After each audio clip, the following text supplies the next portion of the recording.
I figured I'd go over some more things with you about Qayin and about the spirits in general while doing something entertaining like Sleeping Doge, Fight Club, or some other activity.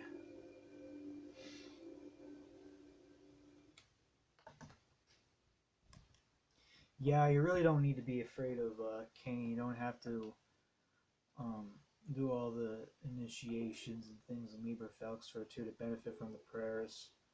Now, some things, yes, you do gotta be initiated. Now,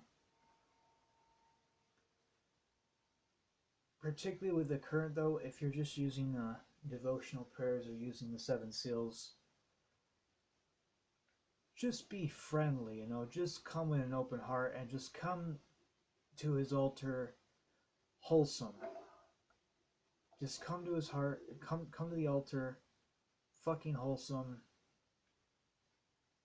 You don't be like, hey, I got this problem. Can you help me with this? And in return,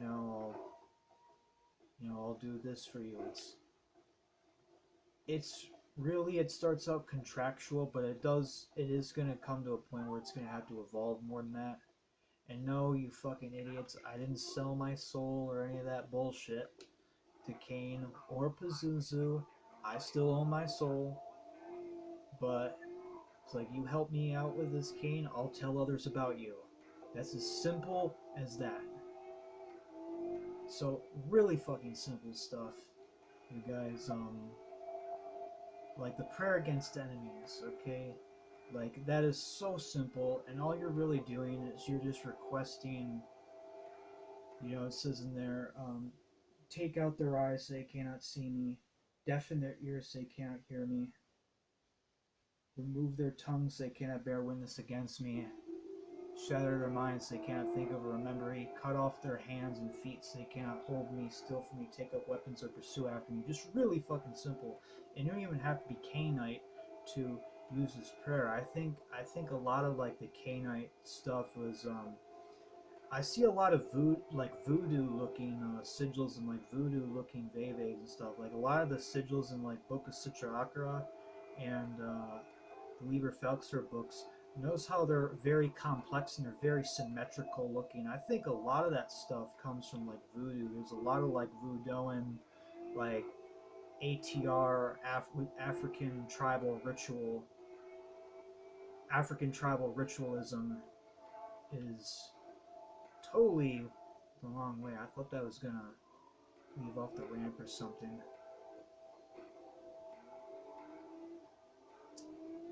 ATR stuff that you can find, like, now with like the ATR, that is one thing I wouldn't really fuck with unless you have a temple or unless you have someone who's basically grandfathered in. Now the only way I was really able to work with like Papa Getty and work with like the voodoo stuff there is because of Papa Machete. I was subscribed to his Patreon, and he did a working there that anyone who was a member, subscribed member of his Patreon, could be grandfathered in, even if they're new Patreon members, without having to go through all the initiations and do this stuff. Now, with that, you can get away with it, but if you're not like initiate, if you don't have a Palera, I wouldn't fuck with Paulo Mayambe. If you don't have a Kimbanda priest, I wouldn't fuck with the Kimbanda stuff. That's extremely dangerous. You can really fuck yourself up. Um, but with Liber Felix for 2 is extremely different. It's really different, and that's because of Qayin. Qayin is a very, very approachable spirit, a very approachable being that you can approach. Um, he does favor Satanists. He does favor Luciferians, left-hand path if you're already like leaning towards that. But if you're also into like Santo Muerte or Senior Muerte before, that helps too. But generally, he's a very, very helpful spirit, and all you have to do is just to have an open heart and just have pure fucking intentions. Just wholesome intention. Just want to improve your life, want to improve yourself. He loves tobacco. He loves cigarettes. He loves apple slices, apple wedges with cinnamon and honey. on them. He loves candy, just like Papa Getty like candy. They all like candy. Super friendly guy. Okay, and as part of fulfilling my agreement, I'm just, I go, just spread the word, spread the good word about him, and help bring others to him. He does really help. He does really help the fuck out. So I'm gonna tell you a story. I am a Qayidic practitioner. Uninitiated, I never took the initiations in the book. I'm just taking it at pace and taking it slow, and that everyone's going to be different at the end of the day. Everyone's really going to be fucking different. Some things may work for others, some things may not. But I am just one of those guys who just, there's a pure heart and just want to take it at pace, and that's probably the best way you should approach him, is to just take it slow. No need to go 100 miles an hour. This isn't the Olympics. You're not, rushing into the Soul Olympics to how fast you can perform all the rites and initiations. No, just take it at pace and take your time with it. But really, my my experience with that is just, I was in a tough place, and that was the seven seals and the devotional prayers. The seals in those book and the keys are incredibly fucking powerful. Even if you don't write the seals, if you write a key over someone's name, with the intent to do whatever, like you have an attacker, you intend to bind your attacker or restrain your attacker, just by like putting like the key of path opening reversed, like upside down over the names will help. Or you can even, this is a little more advanced stuff, but you can even like play with the key of the lock paths and just draw it with like 7 padlocks instead of 7 keys over it, and that will like have the same effect of like binding an enemy or whatever. But the prayer against them is like exceptionally fucking powerful. I'm gonna give it to you here. Qayin, mighty Lord of Death, you are my friend and my protector. I pray now that you act all harshly and severely against my enemies. Let your red scythe fall upon all those who wish me harm, who openly or in secret conspire against me. Blind their eyes so they cannot see me, deafen their ears so they cannot hear me. Rip out their tongues, slash their throats so they cannot bear witness against me. Scatter the pottery of their minds and pave over the fragments they cannot think of or remember me. Chop off their hands and feet, utterly castrate them, emasculate them, him or her, so their magic is completely impotent towards me, so they cannot hold me, steal from me, take up weapons, or pursue after me. And let your scythe become my sword of conquest. And with a sevenfold stab, return them all the evil, all the cruelty and wickedness that they would have directed against me. Amen. That's one of the prayers. That's one of the prayers. There's also a prayer for prosperity. There's a prayer for path opening. There's a prayer to increase your endarkment, increase the illumination of the black light on the path. There is a prayer for conquering of rivals. And I have used just about every prayer. I have multiple experience of the prayer. The prayer that I have minimal experience with is probably the conquering of the rival, but all the other prayers I do have experience with, and I gotta tell you, they do fucking work. So, story time. Like I said, I was gonna tell you a story. So, I work in retail, and I'm just trying to make some extra money there. Have a little bit of a rough week, like bills and shit. So I have I'm a small like startup. It's not like on paper business yet, but I'm like a one-man sole owner, sole operator. Just do like just soft scapes, just soft lawn mowing, trimming, brush cutting, shit like that, and I had a little altar set up to Qayin, and I had said the prayer of path opening and prosperity back to back. I think it was prayer of prosperity, path opening, and prayer of prosperity again. But I think I said the prayer of prosperity at least like 2 or 3 times. I shit you not. Person who I was trying to get a hold of, my kindergarten teacher was my teacher in kindergarten. She calls me back and she calls me, hey, Cody, come over here and mow my lawn, or trim some weeds. I'll pay you whatever your other customer currently pays you. I'm like, yeah, let's do it. And then I get an appointment the same week with my already existing customer, so I get more business with my single customer, and I get a second customer. And this is like within an hour, within like a half an hour of doing these prayers. And I'd say that I have been a Canaanic practitioner for like almost a year now. I think I started in like April, in the beginning of April. So in May it would have been 13 months, I want to say. Give or take a few days, give or take a week or so, but it probably would have been 13 months that I've been practicing. And I tell you, when you offer him honey, you can offer him money, offer him coins, light him a cigarette in his name, and just come with just the best fucking intentions, with a pure heart, wholesome, wanting to improve your life, wanting to make things better. Small miracles do land in your lap. Now, the biggest thing when it comes to all magic is magic follows the path of least resistance. So it has to be easily obtainable to you. So if you go asking for a big ass miracle like a car or some really expensive item or like expensive sum of money that is not really reasonable or not really within your realm of possibility, without you're probably not going to get it. And don't be upset with him when you don't get it. But if it's something easily obtainable, like increase my income by 25% or 15%, increase my income, or give me more hours or whatever the fuck, or give me extra work on the side, or just give me a lucky day, let today be a lucky day. If it's plausible and it's within your scope of being able to manifest that shit, then yes, small miracles do land in your lap. Small miracles do land in your lap like that. But just be respectful and just be cool and friendly.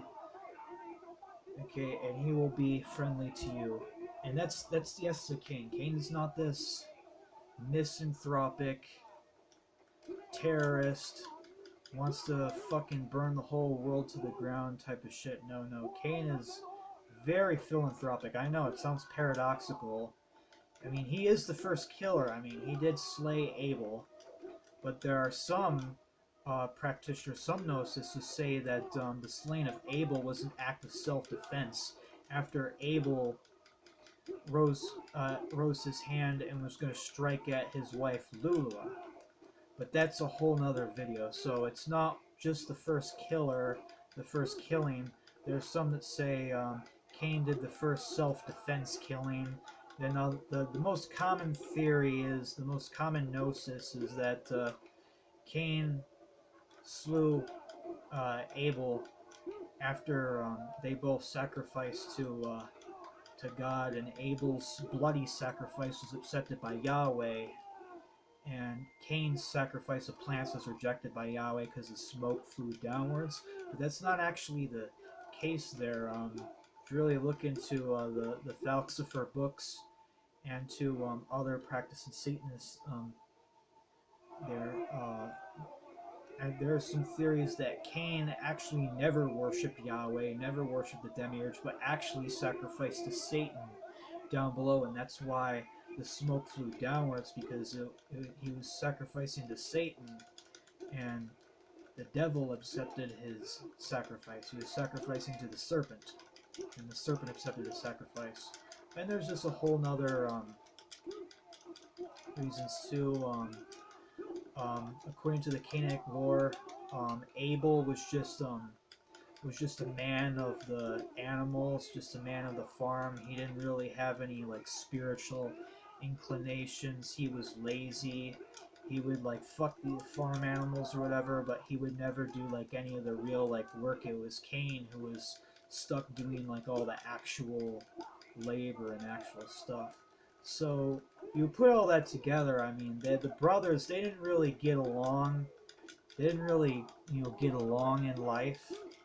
There, it probably was a lot of things. It probably was a bunch of different variables and different factors that ended up in the slaying of Abel by Cain. It probably was a lot of stuff. Okay, you got to look at it from a 360-degree angle, you know, or it's just gonna look like Kane's just this murderous asshole who just likes to kill people or whatever. Like, no, no, that is not my experience with him at all. He is really chill and really helpful. Yeah, he is wild.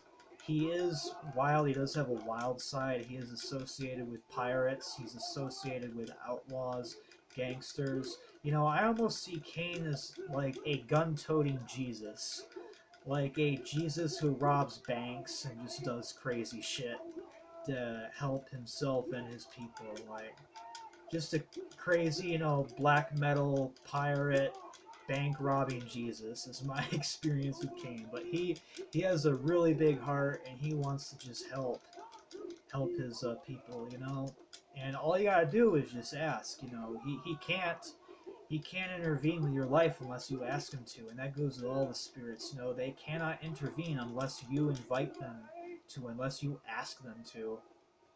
You know, whatever the fuck you believe in or don't believe in, Buddha or Allah or whatever the fuck can't help you unless you ask them to. Or the spirits can't help you unless you ask them to help you. So you have to extend that olive branch. You have to ask the spirits to help you, and then they reply. They either say yes, we'll help you out, or they say no. Um, no, we can't do that, or like, I won't do that, but here's what you can do, and here's another spirit or something you can do in its place, in my place. So it's usually one of the three answers. That's the three possible answers that you'll get when you approach spirits. It's not really just the spirits too. It's I want to get into something that I call the grand dialogue. And the grand dialogue is basically the dialogue between self and others. It starts out as self-talk, and that's all like 99% of like Christian prayer is. It's self-talk. You're talking to yourself, and even like, and you atheists are like, why the fuck would I want to talk to myself? That's superstitious. That's witch doctor shit. I'm like, no, it's not, because even if you are, a materialist atheist, and I wish you all the best. I can never be a materialist atheist. Somebody fucking shoot me before I have to be a materialist atheist. But let's pretend for a minute that's all self-talk. When you practice the magic, when you activate that magical thinking, you set up the altar, and you have the sword, and you have the candles lit, and you do the incantations and the prayers and everything like that, you're literally rewiring your fucking brain. You are changing your fucking brain, creating neural patterns, new patterns, new ways of thinking, new ways of doing things. Breaking old habits and creating new habits. You're creating new pathways. These guys are fucking annoying. I'm gonna fuck them up. You're creating new fucking pathways.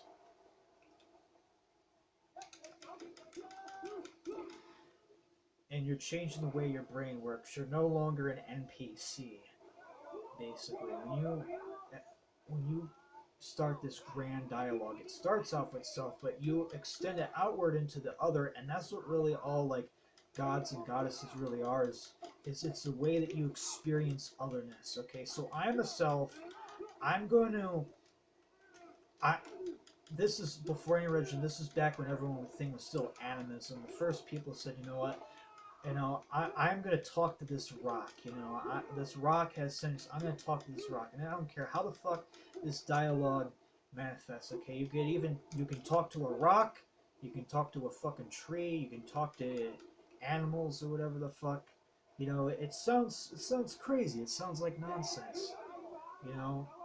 And then eventually it became, animal skulls. People started talking to skulls. It was like the first form of idolatry. Some people say that it was meteorites too, like Collins Beaumont or Emmanuel Velikovsky, that like the very first idols were carved out of like meteors, but that's a whole nother video. So whether you're talking to meteorites or animal skulls or whatever the fuck, I don't really care as long as this dialogue is happening between self and others. Because what this does, you have to have some kind of social life. You have to have some kind of interaction. You have to have some kind of dialogue between self and non-self, between self and others. I mean, I could talk to any Tom, Dick, and Harry at the pub, and that's great. You know, you're making friends and expanding your awareness, talking to others, and that's fucking great and everything. But I'm talking about going beyond just humanity, because in the same way you're talking to humanity, you're still talking to yourself. But when you extend it outward, say,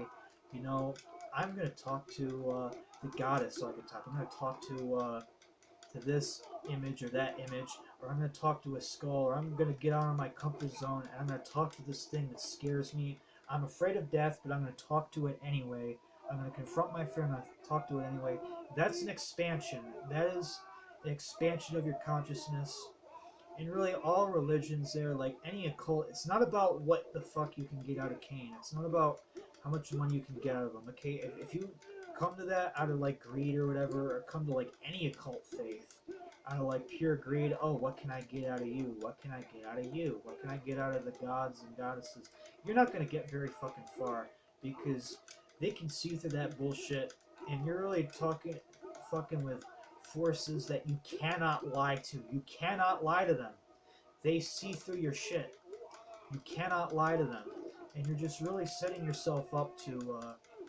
You're just setting yourself up to fuck yourself up really good. But you come to all the wholesome reasons. Okay, I don't care how the fuck you're doing. Talk to a fucking rock. Talk to a fucking tree. Talk to a stream. For all the fuck I care. As long as the grand dialogue is happening, as long as this dialogue between self and others is fucking happening, and just watch how your life fucking changes. Just watch how your life fucking changes. Now, I tend to stick with Cain and stick with Pazuzu and stick with my gods because it fucking works. Not only is that grand dialogue happening, but also produces results. And you gotta realize the language of the spirits too, because just because you ask for a spell or something and it manifests, that's not the end of the conversation. Any love or material stuff you gain, material gains out of this, is just a continuation of that dialogue. You have an open dialogue with Cain, and you do a prosperity spell, or you do a path working opening, you know, a path opening work for yourself, and you do get what you want. Well, that, some of the manifestations is the gods hailing you back, because you hailed them and you passed the tests and you showed them that you do have integrity, and you're not a fucking just going in this for all the wrong reasons. You're not going in this for self deception or escapism or whatever the fuck, but you actually do have wholesome reason to be there, and you pass the test, you proved yourself. They'll hail you back. Belial, Hecate, Cain, they will hail you back. Okay, but a lot of deities are different. A lot of them have different kind of tests and stuff, and some of them are really fucking harsh. Some of them are fucking harsh. I had a very harsh test 7, 8 months ago where I thought I was gonna die. Like, I was getting attacked so fucking bad, betrayed. What I thought was my friend, my real life friend, I thought my soul was gonna get ripped out of my fucking body. That's how hard this fake friend, this enemy, this real life enemy of 10 years, I just found out that he was my enemy, was cursing me. I thought my soul was gonna get like ripped out of my fucking body, but ultimately, I'm still here. I'm still alive. I'm fucking talking to you now. I'm making this video. That's one day I'll tell the whole fucking story. But really, I don't care how the fuck this dialogue is happening. Just have the dialogue, crack open the shell of self, break that inner narcissist, break that infantile, you know, narcissist self. No, I'm not the center of the universe. I'm not the center of everything. The whole universe does not revolve around me. I'm going to talk to the universe. Okay, whatever your interpretation of divinity is. Some people, it also do with psychology and their parents. Some people have a certain preference over the mother over versus the father. That's why some people worship goddesses, you know, and some people they have a bias towards a fatherly figure. That's why you have so many like Christians and Yahweh worshippers there. Or some people, they're are more animistic there. That's why they're attracted to like the Goetia spirits or worship demons or talk to spirits or talk to the Goetias ever because they're more draconian or animistic in nature. But as long as this dialogue between self and the universe is taking place, I don't care how the fuck it happens. Every god and goddess is different. They'll have different tests or whatever. You you gotta give respect in order to get respect. Just like they said in school, you gotta hail first, and the gods and goddesses will hail you back. And part of their hailing you back is your results of your manifestations. But that's not the end of the dialogue though. That's just another sentence. That's just one of their replies in an ongoing and what eventually will become an eternal dialogue, an eternal relationship, an eternal dialogue between self and the universe. And when I mean universe, I don't mean just the world with stars. I mean the unmanifest universe. I mean the night side. I mean heaven. I mean hell. I mean the day side, night side, cosmic, seemingly anti-cosmic grid works. So however the fuck that dialogue unfolds with you, whatever the fuck you're drawn to, you should approach because you are drawn to it for a reason. It's drawn to you, and vice versa. So however the fuck that inner dialogue, that dialogue between self and the cosmos and the forces of the universe takes place, as long as it fucking happens, you're gonna facilitate your own soul's evolution. And just watch how your fucking life changes. Just watch how your life fucking changes. Just step out of your comfort zone and do shit that you're uncomfortable doing. Like, I did a lot of things that I was uncomfortable doing. I fucked with Islam, and I didn't want to do it. I did not want to do an Islamic insight role. I did not want to do it. But I dabbled with Islam because it was uncomfortable to me, and I was getting out of my comfort zone. And I grew because of that. And I was a little bit hesitant with the voodoo and the ATR and the folk Catholic, the folk Christian magic stuff. I was comfortable in Satanism and the draconian witchcraft. I was comfortable with the darker sorcery. But the folk Catholic stuff, the voodoo, was ultimately a good experience for me because it got me out of my comfort zone and it facilitated an expansion. By the way, if you really, really want to impress Belial and you want to get him to like you, do shit that you're afraid to do. So if you're afraid of like hiking or like mountain climbing, you should fucking climb a mountain. If you're terrified of the police, you should get some kind of police job as an insight role. If you hate, if you're like racist against like the Middle East or like you're afraid of Muslims or afraid of Islam, you should fuck with Islam and you should go to a mosque and like read a Quran or something. Just do things that you're afraid to do. Just do things that you're uncomfortable doing to expand your consciousness. If you're like a hardened, like misanthrope, fucking MLO, Satanist, black metaler, burn all them churches, burn them churches. You're like one of those fucking types. You should start going to church and do things that makes you uncomfortable doing it, or like work with Christian magic. As long as it's something you're uncomfortable doing it, and as long as it's something that's going to expand yourself. Now, granted, just as long as you're really doing it because you're generally going outside your comfort zone and it's not some form of self-deception where it's like, oh, I'm doing this, I'm going to the army as an insight role.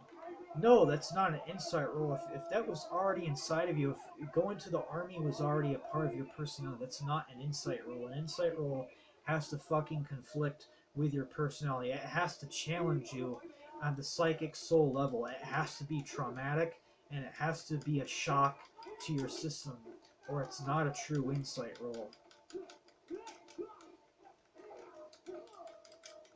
So just do shit that you're uncomfortable fucking doing. Always do something that you're afraid to do. Always expand yourself. Always do something that you're afraid to do. Always do something that you don't want to do, but is ultimately healthy for you and facilitates your expansion.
Okay, that's all for today. Stay feral, motherfuckers, and hail Cain Ben Samael.